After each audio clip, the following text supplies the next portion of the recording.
Hi, I'm Brielle. Today I'm going to tell you my story. But before I continue, please like, share, and subscribe to hear more stories like this. As a communications director, public speaking is my life. Some people fear it more than death, but for me, it's always been natural. That's actually how the trouble with my sister Amy started.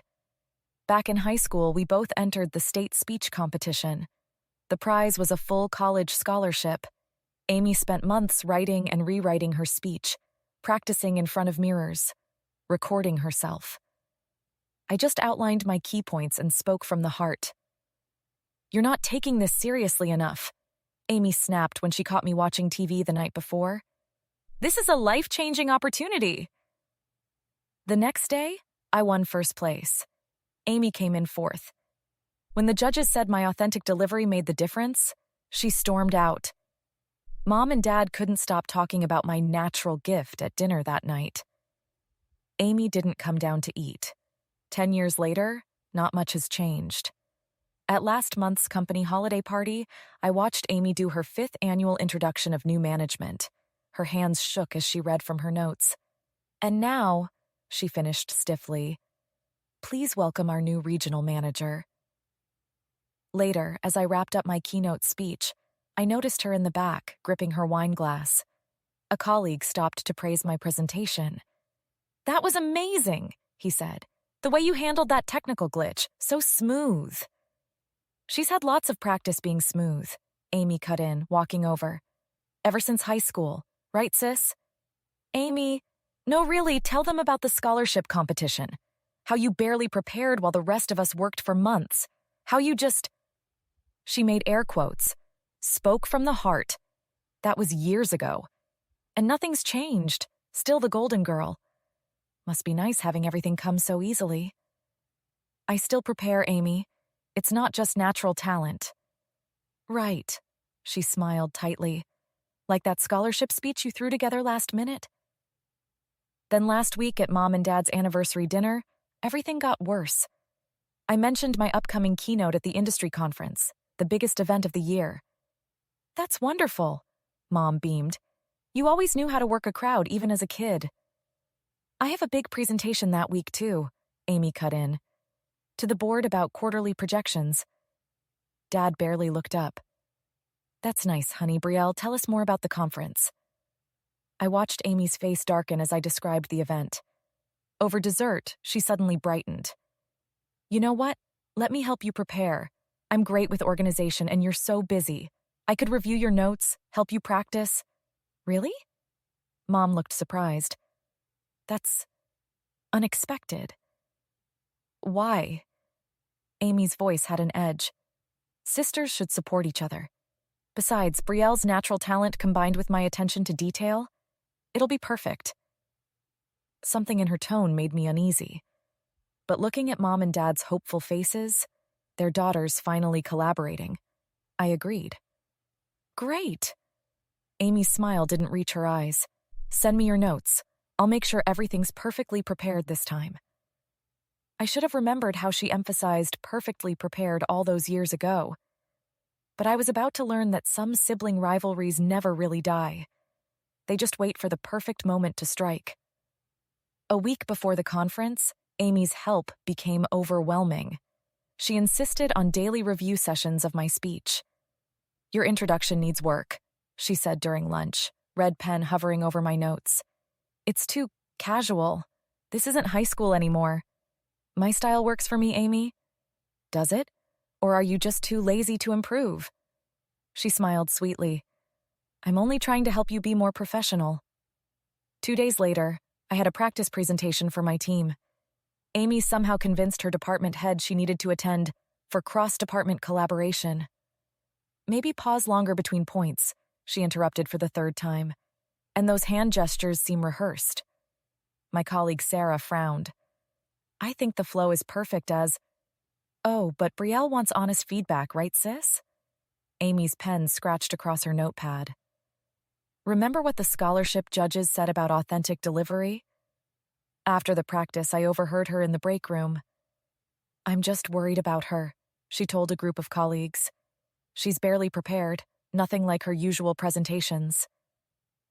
Seemed fine to me, someone said. Well, you don't know her like I do. This conference is so important. I hope she doesn't freeze up like she almost did at the holiday party. What holiday party incident? I demanded, walking in. Oh, Brielle. Amy's concern looked perfectly practiced. I was just telling them how nervous you've been. It's totally normal, struggling with a big presentation. I haven't been struggling.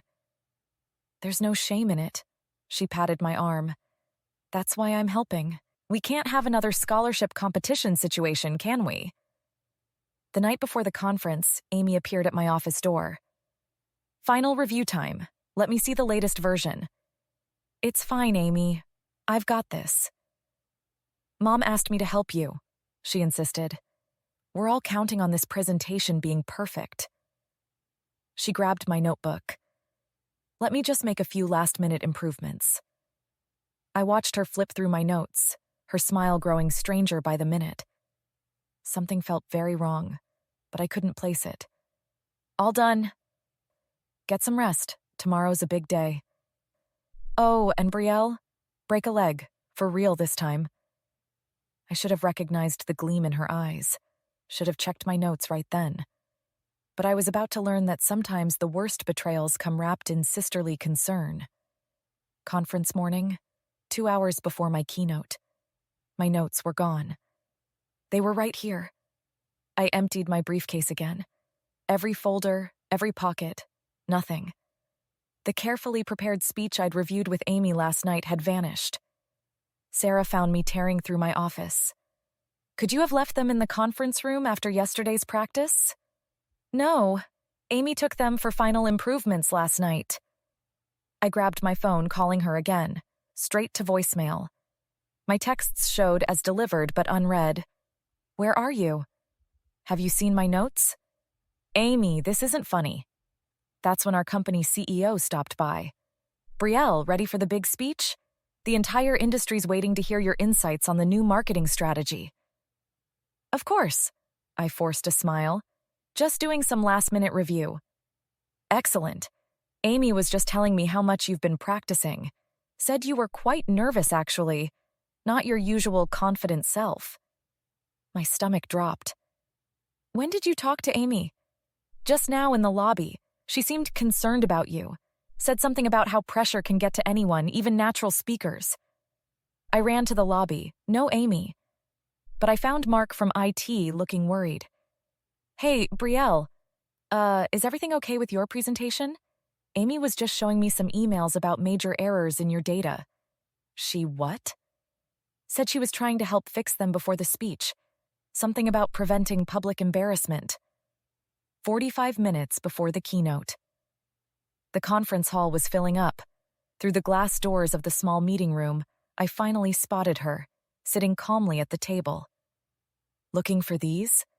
She held up my notebook, smiling like she used to before announcing my embarrassing stories at family dinners. Amy, give me my notes. I'm speaking in less than an hour. Oh, now you need notes? What happened to speaking from the heart? Her voice dripped with 10 years of bitterness. Miss Natural Talent finally needs preparation? This is insane. Those are my professional materials. Everything's always been about you. She stood up, finally dropping her sweet sister act. Every competition, every family dinner, every company event. Perfect Brielle and her perfect speeches. Do you know how hard I worked? All those years of practice, preparation, trying to be better. And you just waltz in and charm everyone. You think I didn't deserve that scholarship? I kept my voice low. That I didn't earn my position? You got lucky. One competition, one speech, and suddenly you're the golden child. I spent years trying to match your natural talent while you barely tried. So this is your revenge? Sabotaging my career? No. This is me proving you're nothing without preparation. Let's see you charm your way through this one. I watched my sister stand there holding my shredded notes, 10 years of resentment written across her face. The audience was waiting. My career reputation hung in the balance, and my own sister had finally shown her true colors. Time to speak from the heart, sis, Amy smirked. break a leg. 20 minutes until my keynote. The conference room was packed, and Amy stood there with my shredded notes, thinking she'd won. But looking at her smug face, something clicked inside me. "You know what, Amy? Keep them." Her smile faltered. "What?" I walked to the podium, adjusted the microphone, and faced the crowd. The CEO sat front row, looking concerned. I took a deep breath and began. Today I was planning to talk about marketing strategies, but instead, I want to share something more valuable, a lesson about authenticity and communication that I just learned, literally minutes ago. My sister, who's standing right there, just destroyed my presentation notes. She thought without them I'd fail. But she taught me something important. Authentic communication isn't about perfect notes or rehearsed lines. It's about connecting with people through genuine stories. See, for years, my sister believed my success came from luck, not work. She thought by taking my notes, she'd prove I was a fraud. Instead, she proved why I succeed. Because I understand that real connection beats perfect preparation every time. I launched into our marketing strategy, weaving in real examples, engaging the audience with questions, turning the lack of notes into an interactive experience. The crowd was more engaged than any scripted speech could have achieved. Word spread fast. By evening, Mom called. "Is it true?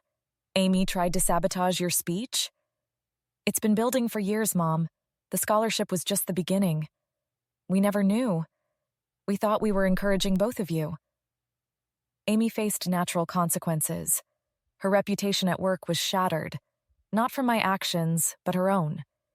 She took a job at another company, and our family dynamics shifted as her years of manipulation came to light. Some say success is the best revenge, but I think truth is, Amy's plan to expose me as a fraud only revealed her own insecurities. These days, I'm teaching communication workshops, and my keynote story about authenticity beating sabotage is always a highlight. As for Amy, last I heard she's finally getting therapy. Sometimes the hardest presentation isn't to a crowd, it's facing yourself in the mirror.